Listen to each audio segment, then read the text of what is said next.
or ClintonRadio.com, OakHarborRadio.com, and ClintonBayRadio.com. As I said, I am on the road, and I'm in Fremont. I'm with Bob Gillmor. I'm a cannon master. Now, Bob, you just showed us the process on how you create the mold, how you fill the mold, and take it out of the mold. Then what happens?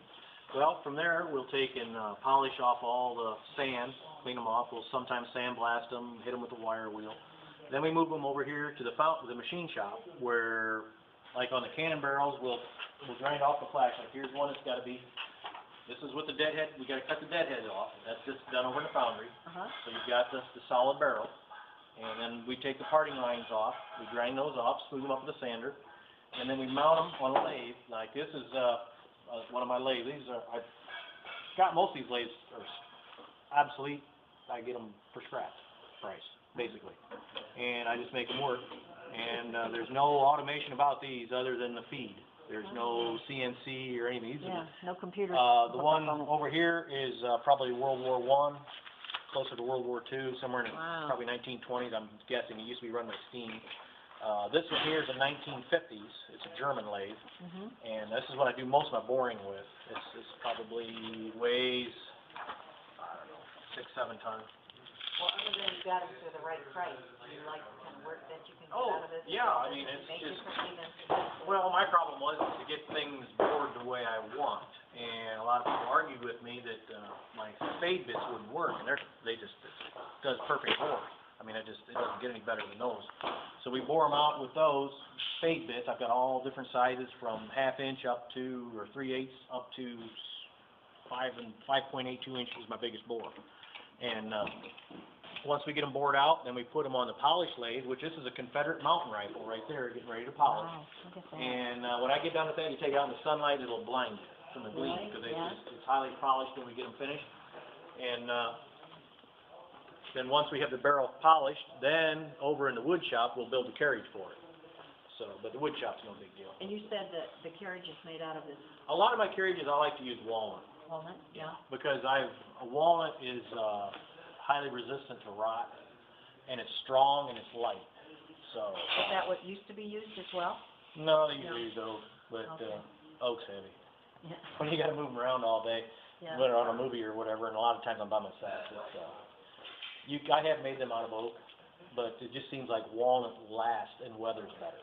Does it? Yeah. Now, when we went to a break, you were talking about some of the movies that not only did you make the cannons for, but you also had some cameo parts. Yeah. Tell us a little bit about that. What was that experience like? When I did, Yankee, the ones out here, Tom Koba, did out here Johnson's Island, I was in a lot of those, riding horses and different things, and shooting the cannons. And even shot some of them outside Old Fort here in the river bottom, some of the scenes for them. And that one. And then when I did Gods and Generals, they called me the background artist, because what I did was mostly coordinate the deep background in the movie with the wagons, the horses, the cannons, and I was in charge of all the artillery and made sure everything went well. And I even got to blow up Robert DeMall once on that one. But I didn't have any. Might have loved to have joined in on that one. that was working with them was a lot of fun. But the one I did when I did Antietam, the documentary, I had a small part in that. But I don't think I think that probably ended up on the cutting room floor because they never finished the show. That's, like I was saying, that's the only show I ever did on percentage, and I'm still waiting on that check. So, do you want me to edit that part out? No, I don't. But now how I do it is I just bid the jobs, and they rent the equipment from me, and the show's over, I take it home, and they just pay me so much a day, and that's guaranteed. So. Now, you've also been in reenactments, like at the Hayes Center, right? Yeah, I started the Hayes encampment about 21 years ago. Yeah. What do you feel when you actually are participating in that? Do you feel like you're transported back in time and you're, I used to be, but I've been doing it long enough now. I don't do much reenacting anymore. It kind of got old hat. It's a lot of work, because I can't just go and just play like everybody else does. I got to do all kinds of stuff, and after a while, now I'm doing, mainly gearing. Well, my big hobby now, what you might call my hobby, is with the Sea Cadets out of Fort Clinton. So that's my hobby, and I'm gotta kind of back myself off from that so I don't get too aggressive on that. And, but the cannons keep me busy, and school bus. In the school bus and the kids. What do the kids think about you being their bus driver and here you make cannon? Oh, they think it's really neat. Now, They ask you what I did, questions? oh yeah, I've always got, well, I mean, I keep half my buses wearing all my Army clothes and my Gillmor hats. And last fall, I've been pushing to get our cross-country invitational back to Old Fort. So they approved it, the board approved it, so I redid our cross-country course, and they did all the cutting the trails and that, because it's all along the river, and that's really scenic. And I said, one thing I want to do, though, is I started every race with a cannon. Oh.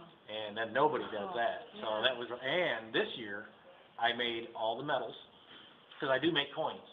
Oh, do At you? the Pirate Fest at Put in Bay, I'll make all the coins. I made a coin for 2009, 2010, this year will be 2011. We custom make coins. And I did that for our cross-country invitational. I made all the coins, 80 coins, to give out to the kids for participating. I had them all stamped, and they had the Old Fort Cross Country, Restride with Pride, and all that stuff on them. And for the trophies for the schools that won the first and second place of each division, they got a cannon trophy.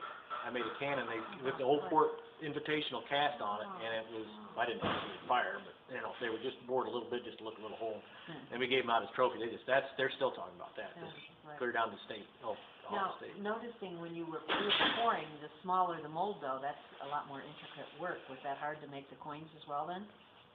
Yeah, I figured it all out from scratch. Gee, I'm surprised. Yeah, that was a learning experience.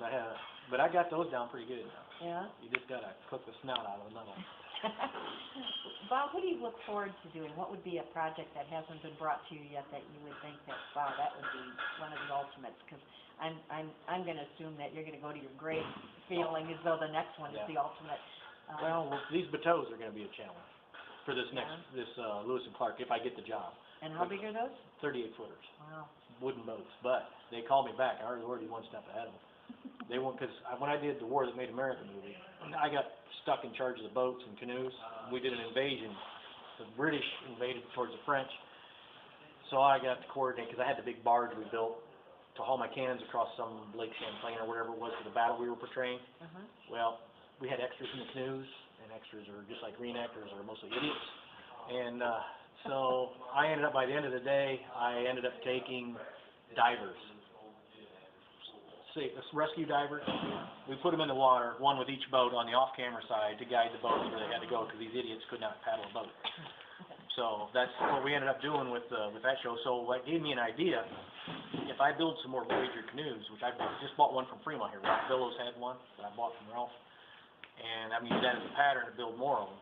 But when I do it, though, I'm going to incorporate, I've already got a line on getting some wrecked jet skis with bodies wrecked on them. I'm going to incorporate jet skis in the bottom of the canoes and bateaus so we can maneuver them with it'll look like cargo. We'll camouflage it like cargo, fire that puppy up, go right back to one, we're all set. So we're, that's going to be a challenge building now. So I don't know. And I think you don't shy away from challenges, do you? No. Well, let's finish up here. So after, Once we finish the barrel is massaged, and then we do the aluminum carriages. We machine all the carriage parts, like, here's my buffing process. Oh, and here's some coins. Yeah, these are some of my cross-country coins. Cool. And here's some that's Yep. finished. Now, those aren't even shined up. Those are just, and I got all different styles now. We're making I make coins for all kinds of people now. Wow. Challenge coins, what gave me the idea, because I'm too cheap to buy my own challenge coins from people that make them, so I thought, I'll make my own coins. So what we're doing is we're making, that's the Gods and Generals barrel there. That is slick. I made that for the movie. Yeah. Ted Turner got one of those, and most of the actors got those. Wow. How neat. So, yeah. Yeah, because they were talking, when I was in New Zealand, they were talking, Ted Turner was on TV talking about the cannon he got from it. So that was kind of neat. That is neat. But there's that's my Sea Cadet coin. That's when I make my challenge coin for the Sea Cadets. Reenactor group has me make coins. That's right here. That's there for their. So what do you do after it's at this? Okay, then we take this. You got to take the parting line off. Yeah. Your cope and drag, your parting line. I grind it first. Take the edge off with the grinder. There's my little mortars. That's what we just poured today. The pattern. Oh, the same as that. Okay. Yep. And then we take this, sand it down. Yeah, it's kind of hard to keep up with me sometimes. But you sand this down in the sander. Then once I get it sanded, I take take a wire wheel, buff out around the letters. Then I take it over there in those circulars. I lay them down. Then I take a Scotch-Brite on my Dremel and Scotch-Brite them. Then it goes to the buffer, and then I buff them up. One by one you do this. Yep. And this is a Pirate's coin. Oh, look at that, how That's slick one of is my that? seconds. That is very You can good. see where the mold shifted a little bit, so it's, the lines are off a little bit on it. Uh-huh, So that's just one of my seconds. that's neat. And here's a coin I made for one of my kids. Didn't get a medal when he won the junior high MAL county thing. I was a little upset about that, so I made him a coin. Yeah. I made him a medal. So, What kid could have a father make him his own medal, or a cannon even, yeah. huh? So, but this is, I think I put different lettering. I got Sea Cadets, John Adams for different movies, because whenever these big shots go in their office, every time they go in their office, they look at the cannon that I give them, and it reminds them of me every time. Yeah. Well, we've got Old Betsy. I make Old Betsy cannons, the coins. You must have to start the coins quite a bit in advance, like for the Put in Bay. You said you Oh, we can crank them out. Really? Yeah. I mean, the I process rigged it up. you showed me though. With my match plate, I can do 12 coins in one mold. Oh, okay. So I do gang mold. I call it gang mold. Uh-huh. So when I do it, I'll crank them out. I'll pour 200 coins. Like we just poured all those aluminum parts. I'll pour coins. Just one big bag. Yeah, but all this process though, I yeah, would think it takes time. takes quite a while. Makes your old shoulders tired. Yeah, imagine. There's a mini Thompson machine gun. That's a G.I. Joe scale.